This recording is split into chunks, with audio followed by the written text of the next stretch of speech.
enjing sadaya patepang deui sareng sim kuring Chelsea Eka Putri dina acara Sunda TV.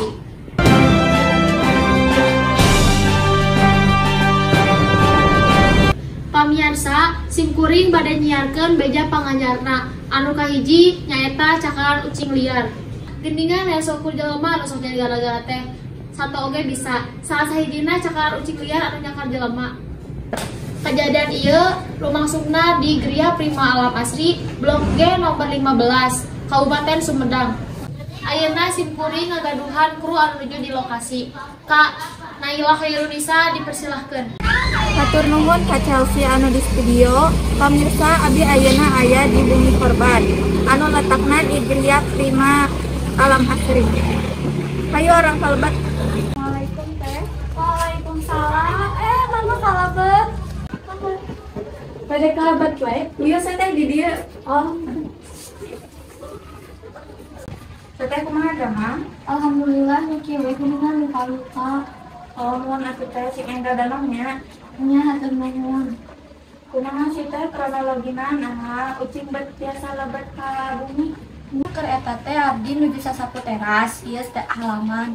Tah teras teh jol aya ucing kalebet, peke garelut di lebet. Tah pas ku abdi teh kan bade di banjur diusir. Padahal si ucing teh malikan nyakar ka abdi. Tuh, jadi we ieu kieu. Sareng aya luka di tangan. Oh, ari teh atos berobat acan. Atos abdi kamari dijahit di rumah sakit RSKK, disuntik keluar rabies 6 kali. Ari dijahitna sabaraha jahitan teh? Cenah mah 17 jahitan anu di kaki ieu mah. Emang lukana aya dina naon wae sih teh? Ieu dina pitis ieu, sareng ieu panangan dijahit oge, dijahitan. Oh, teh bet biasa nyakar kitu nya teh? Ya, abdi guys, bantu mau kita kaki itu udah niatan ke bade ngusir rumput, amin tegalut, dibantu ku cai.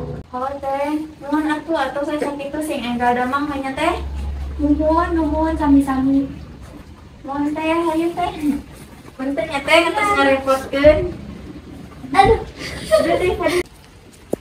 Nah sakitu wae pamirsa di lokasi uih deui ka Chelsea anu di studio.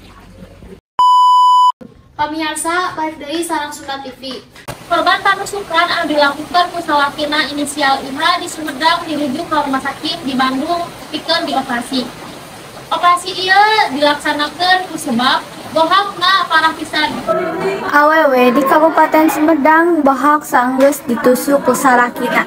Kajadian eta seunah mah gara-gara si istrina mentaan wae duit ka salakina.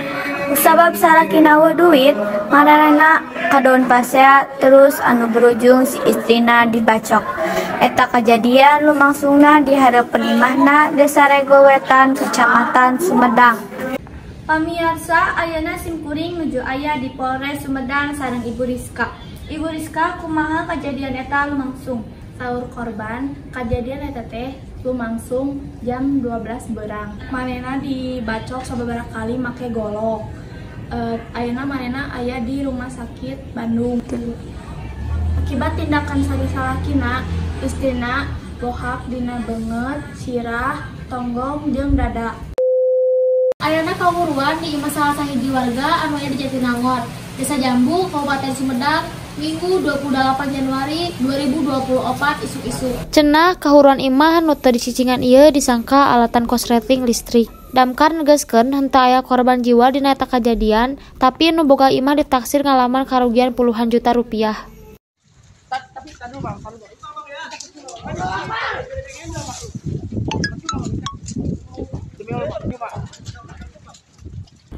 Ayeuna sim kuring bade naros ka petugas damkar ngeunaan kahuruan di Jatinangor. Kahuruan teh kejadian kira-kira tabu setengah hijian. Kira-kira seunana pareum tabu sabaraha? Seuneu di pareumana di tabu hiji upami seuneu hasil pareumna kira-kira tabu 2 beurang. Kinten-kinten dina kejadian kahuruan eta aya korban teu aya? Teu aya, tapi nu boga imah ditaksir karugian sekitar 80 jutaan. Pamirsa, anu dapat dihaturkeun mangrupakeun kabar terakhir dina waktu siang ieu. Sim kuring Chelsea Eka Putri ngawakilkeun kru anu bertugas pamit undurkeun diri. Sakitu anu dipihatur hatur nuhun.